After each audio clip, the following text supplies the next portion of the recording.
She is the scream in the night. She is the shadow that stands at the foot of the cradle.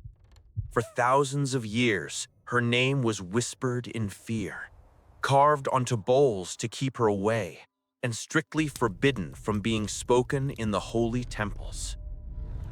We are told that Eve was the first woman, that she was made from Adam's rib, created to be his helper, submissive and obedient. But that is a lie. There was another, a woman created before Eve, a woman made not from bone, but from the same dirt as Adam, a woman who looked God in the eye and refused to kneel. Her name was Lilith, and her story was so dangerous, so terrifying, that the Bible tried to erase her from existence, but they failed. To find her, we don't need to look at ancient pagan spells. We just need to open the Bible. To the very first chapter.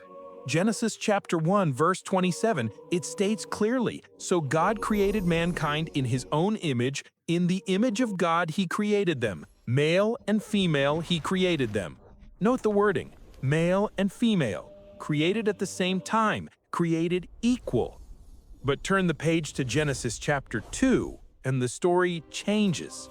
Suddenly, Adam is alone. He is naming animals, but he is lonely. So God puts him into a deep sleep, takes a rib, and forms a woman. Wait, if God already created male and female in chapter 1, then who is the woman in chapter 2? And more importantly, where did the female from chapter 1 go? This isn't a translation error. This is a crime scene. The ancient rabbis saw this contradiction. They knew something was missing, or rather, someone was missing.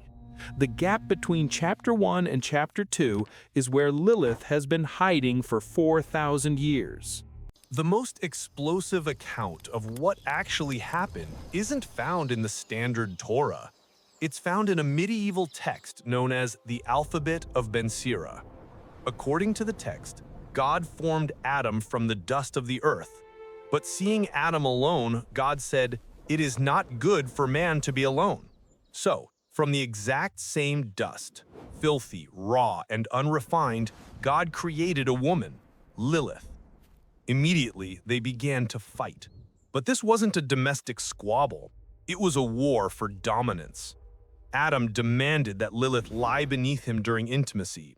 He claimed he was the superior being, the head of the household. But Lilith, she laughed. She looked at him and said, "I will not lie below, and you will not lie above me, but only on top, for we are equal. We were both made from the same earth." Adam refused to listen. He tried to force her. And in that moment, Lilith did the unthinkable. She didn't just leave Adam. She didn't just leave the garden. She uttered the ineffable name of God, the name that gives power over creation itself. She grew wings, and with a scream of defiance, she flew out of Eden. She chose the wilderness over servitude. She chose loneliness over submission. Adam, now alone and humiliated, complained to God, "The woman you gave me has fled." So God dispatched 3 terrifying angels of pursuit, Snevi, Snesvi, and Shmunglof. Their mission? Bring her back or destroy her. They found her by the Red Sea, a place teeming with lascivious demons. But Lilith was no longer the woman who left Eden. She had changed. She had been taking demons as lovers, spawning hundreds of monster children every single day. She was building an army. The angels gave her an ultimatum. Return to Adam, or 100 of your children will die every day. Most would break, most would surrender. But Lilith looked at the angels and made a deal that would haunt humanity forever. She said, "I will not return, but I will make you a promise. When I see your names, Snevi, Snesvi, Shmunglof, on an amulet around a child's neck, I will have no power over that child. But for all others, I will take them." This is why, for centuries, Jewish mothers hung amulets over their babies' cribs. They weren't afraid of disease, they were afraid of her. But if you think Lilith is just a Jewish legend, you are wrong. Her roots go down much deeper, into the very bedrock of civilization. Look at this. This is the Queen of the Night relief from ancient Babylon, dated around 1800 BC, long before the Bible was written down. A woman, naked with owl's feet and wings, standing on lions. In the Epic of Gilgamesh, the oldest story known to man, she appears as a demoness living inside a sacred willow tree, the Hulupu tree, refusing to leave until the hero, Gilgamesh, smashes her trunk. She is the Lilitu of Sumerian mythology, the wind spirit that brings disease and death.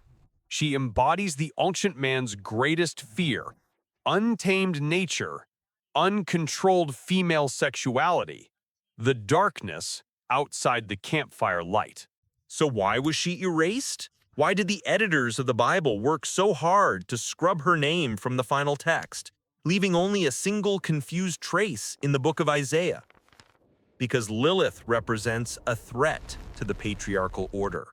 In a world built on lineage, on fathers passing names to sons, a woman who refuses to be a wife, who controls her own body, who creates her own offspring, is not just a rebel, she is a monster.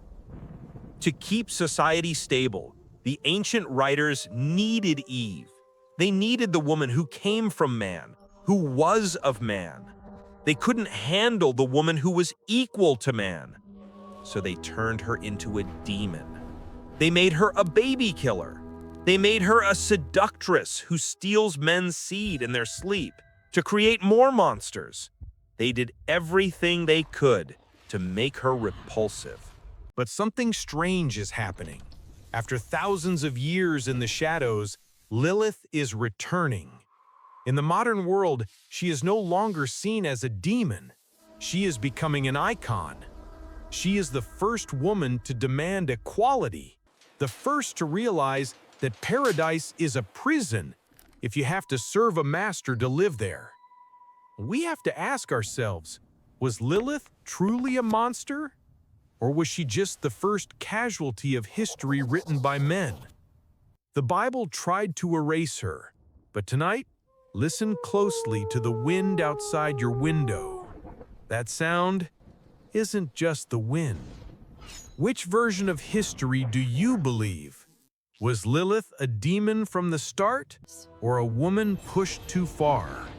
Tell me your verdict in the comments below. And if you want to know about the other monsters the Bible tried to hide, like the Nephilim giants that required a global flood to destroy, click this video right here. You won't believe what they found in the Dead Sea Scrolls.